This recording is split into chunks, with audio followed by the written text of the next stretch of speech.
Nous allons maintenant passer à l'aspect le plus difficile de la résolution du jeu, pour trouver d'une quatrième façon la résolution de cette matrice qui oppose Louis à Claude dans un duel entre coulée et surface.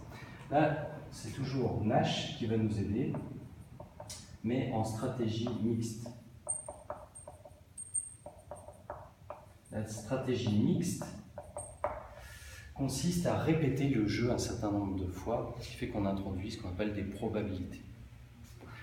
Alors suivez bien la démarche, vous devrez toujours procéder de la sorte pour résoudre le jeu de façon mixte, en sachant que tout jeu a forcément un équilibre de Nash. Il peut y avoir des jeux avec un équilibre de Nash en stratégie pure, ce qu'on a vu dans l'autre vidéo, mais qui ont aussi une résolution en stratégie mixte. Il peut y avoir des jeux avec uniquement un équilibre de Nash en stratégie mixte. Tout est possible, il y en a toujours au moins un. Ce qui compte, c'est trouver l'équilibre qui donne la meilleure solution, la meilleure espérance de gain aux joueurs. Quelle est la situation? Imaginons Louis, qui va jouer un certain nombre de fois face à Claude. Claude va jouer coulé avec une probabilité P. Donc on pose cette probabilité P comme étant la probabilité que Claude a de jouer coulé. Probabilité, c'est entre 0 et 100%, 0 et 1. Donc la norme, c'est que toujours une probabilité, c'est entre 0 et 1. Donc, comme P est posé pour couler, la probabilité de jouer surface, ce sera 1 moins P. C'est-à-dire 100% moins la probabilité qu'on a déjà prise à côté. Donc rien de difficile, c'est toujours comme ça. Donc si c'est 60% ici, ce sera 40% ici. À partir du fait d'avoir posé ces probabilités dans la matrice, on va pouvoir calculer l'espérance de gain pour Louis. Donc je m'intéresse toujours à l'espérance pour Louis. L'espérance de gain pour Louis, si il joue coulé.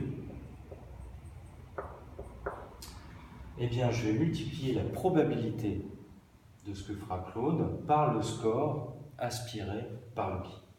Donc, on va trouver moins 4 fois P, je multiplie ça par ça, plus 1 multiplié par 1 moins P. Une fois que vous avez ça, vous simplifiez, évidemment.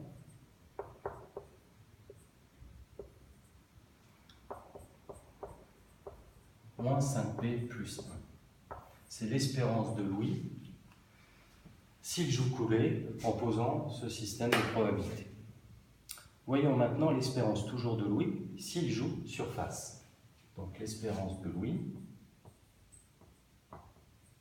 si surface est compte tenu toujours des mêmes probabilités que Claude joue P et 1 moins P. Cela fait moins 1 fois P plus 0 fois quelque chose, ça fait toujours 0. Donc ça fait moins 1P. Et alors l'idée de John Nash, alors il ne doit quand même pas son prix Nobel à cette idée, mais elle a été très judicieuse. C'est que puisque son but, c'est qu'aucun des joueurs n'ait intérêt à changer de tactique si l'autre maintient la sienne, il va trouver l'espérance si coulée équivalente à l'espérance si surface. En posant espérance si coulée égale espérance si surface, il est sûr que là, Louis n'aura pas intérêt à changer de comportement tactique. Et il se fondera sur le calcul des probabilités de Claude de jouer coulé ou surface. Donc l'idée, c'est qu'il va poser ça est égal à ça. Donc moins 5P plus 1 est égal à moins 1P. Alors on fait passer les choses de part et d'autre. Donc ça fait moins 4P est égal à moins 1. Et donc vous avez P qui est égal à 1 quart. 1 quart, c'est quoi? C'est ça. Et c'est la probabilité, non pas de Louis, mais la probabilité que Claude doit avoir à jouer coulé pour maximiser ses gains et minimiser ses pertes de façon équilibrée. Et vous voyez que s'il joue une fois sur 4 coulées, Ça veut dire qu'il doit jouer 3 fois sur 4 surfaces. Et 3 fois sur 4, souvenez-vous de la vidéo, c'est ce qu'on a observé à haut niveau. En réalité, les sportifs de haut niveau, si on accepte cette formalisation que nous avons suivie depuis le départ, jouent de façon nashienne, c'est-à-dire qu'ils se comportent de sorte de rationaliser leur gain en jouant 3 fois sur 4 surfaces. Et ainsi, leur espérance de gain, il suffit de remplacer un quart dans une des deux équations. Donc vous avez cette équation ici et cette équation là. Celle-ci est plus petite. Elles sont égales, hein, donc je vais prendre celle-ci puisqu'elle est plus petite.